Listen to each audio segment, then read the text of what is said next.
নমস্কার। ঢাকায় বিয়েবাড়িতে সাধারণত প্রায় প্রত্যেক সময় কিছু কিছু খাবার পরিবেশিত হবেই হবে। তার মধ্যে আছে যেমন কাচ্চি বিরিয়ানি, আছে মোরগ পোলাও, আছে জালি কাবাব, শামি কাবাব, জর্দা, ফিরনি, তার সাথে বিয়েবাড়ির রোস্ট, মাংসের ভুনা এবং রেজালা।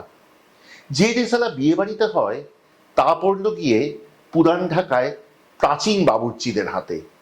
তারা তাকে নিয়ে করলো জাদু। সৃষ্ট হলো এক অনবদ্য পদ।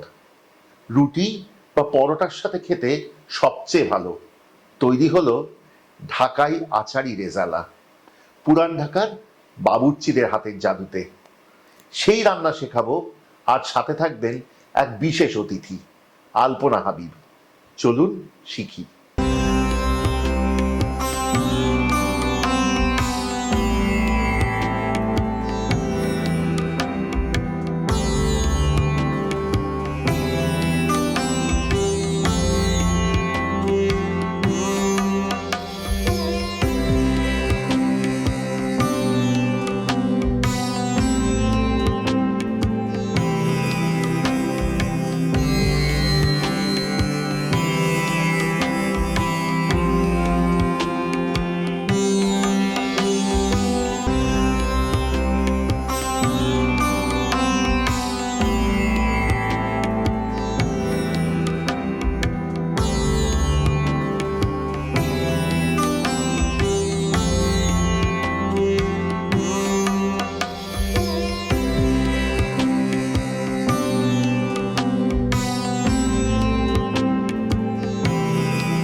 দিদি, তোমাকে স্বাগত।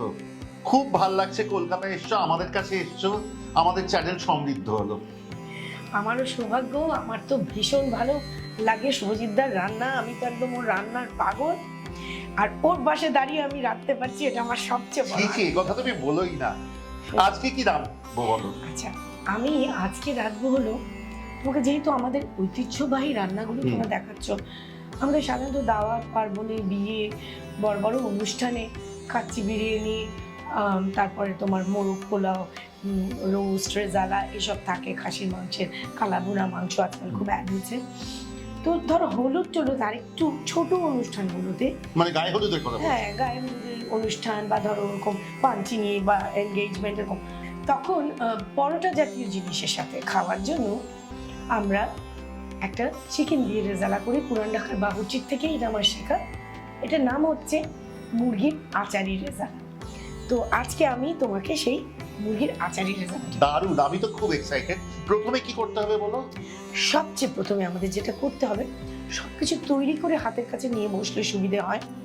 এখানে একটা ইনগ্রিডিয়েন্টস আছে, টক দই আর বেরেস্তাকে ব্লেন্ড করে নিতাম। আচ্ছা, প্রথমে আমরা চলো এটা ব্লেন্ড করে নিই। চল তাহলে দিয়ে দিচ্ছি আধ কাপ বেরেস্তা, সাথে দিচ্ছি আধ কাপ টক দই। আমি কিন্তু মাংস নিয়েছি 1 কেজি।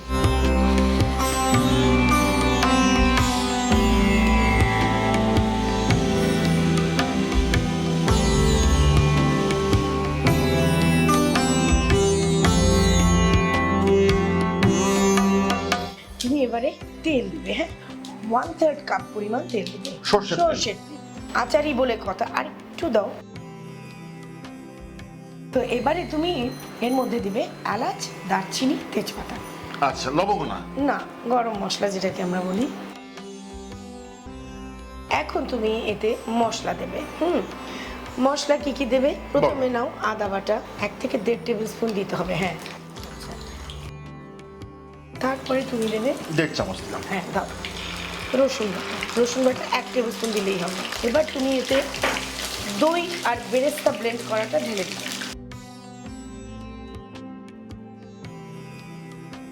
এবার 1 টিস্পুনের মতন লঙ্কার গুঁড়ো দাও।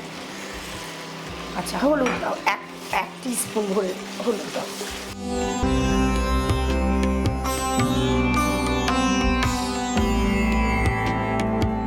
আচ্ছা, এবারে তুমি কি দেবে? পোস্ত দানা। পোস্ত দানা বাটা প্রায় 1.5 টেবিল স্পুনের মতন আছে, এটা দিয়ে এখানে 1.5 টেবিল স্পুনই আছে। হ্যাঁ হ্যাঁ, দিয়ে দাও। এটা দিয়ে দিই? হ্যাঁ, দিয়ে দাও।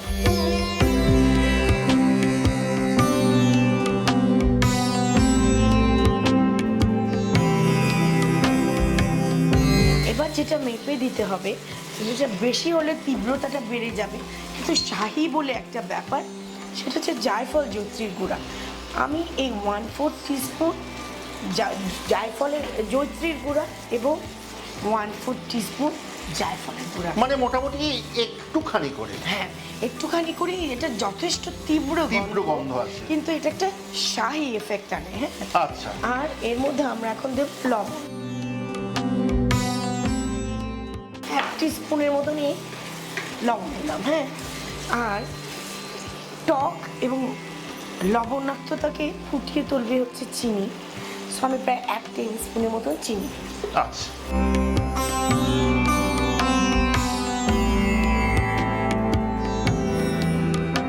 আচ্ছা, এইবার আমার মনে হয় মুরগিটা দিয়ে দাও। আচ্ছা, এই তেল ছেড়ে আসছে। একদম, হ্যাঁ হ্যাঁ।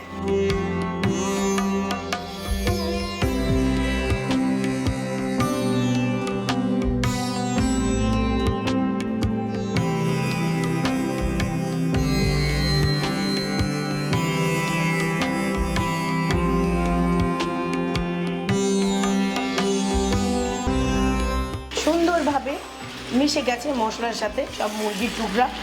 এখন তুমি কি করবে?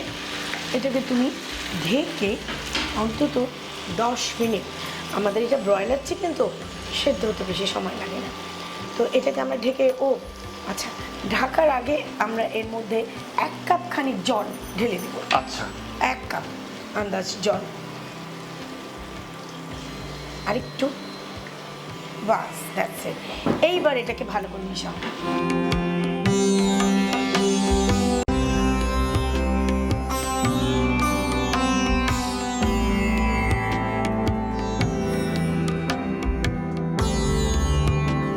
এখন এটাকে ঢেকে আমরা অন্তত 10 থেকে 15 মিনিট অপেক্ষা করব।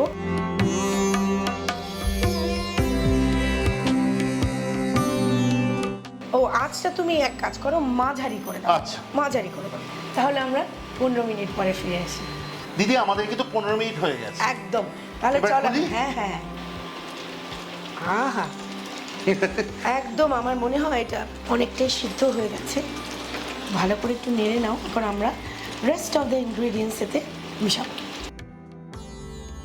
এইবারে আমাদের যে রিমেইনিং ইনগ্রিডিয়েন্টস, সেটা হচ্ছে আর একটা ক্রিমি এজেন্ট, সেটা হচ্ছে পেস্তা বাদাম বাটার।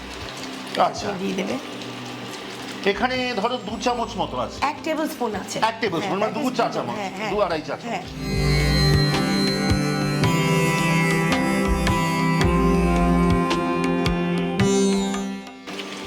এরপরে এটার নাম হচ্ছে মুরগির আচারি রেজালা। সো বিউটিফুল টক আমের আচার। আচ্ছা, দিয়ে দিই বেশ 2 টেবিল স্পুনের মতো আচার আমরা এতে দিলাম।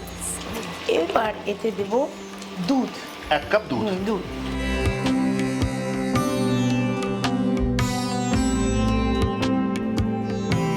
তারপরে এতে দেব কেওড়ার জল, 1 টেবিল স্পুন কেওড়ার জল। আচ্ছা, আর এবার ফিনিশিংয়ে আমরা দেব বেশি করে কাঁচা লঙ্কা।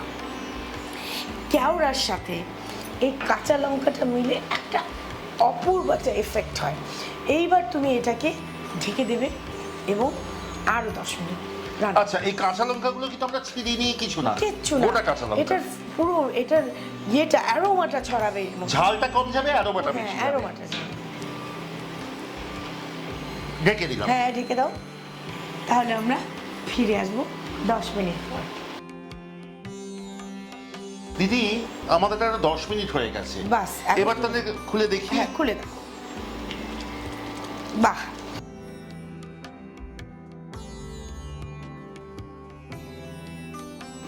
পরিবেশন করার আগে আমি চুপি চুপি একটা কথা বলি। আমি না নতুন ইম্প্রোভাইজ করেছি। এই ধরনের আচার দিয়ে রান্না করা জিনিসে লাস্টে একটু কাঁচা সর্ষের তেল দিয়ে না অনবদ্য হয়। তোমাকে তাই চুপি চুপি শেখালাম। একটু দিয়ে। একদম। দিদি এটা কি দিয়ে পরিবেশন করব? এটা তুমি সবচেয়ে ভালো লাগবে পাতলা পরোটা বা আটার রুটি, সাদা ভাত, আচ্ছা। সব কিছুর সাথে যাবে।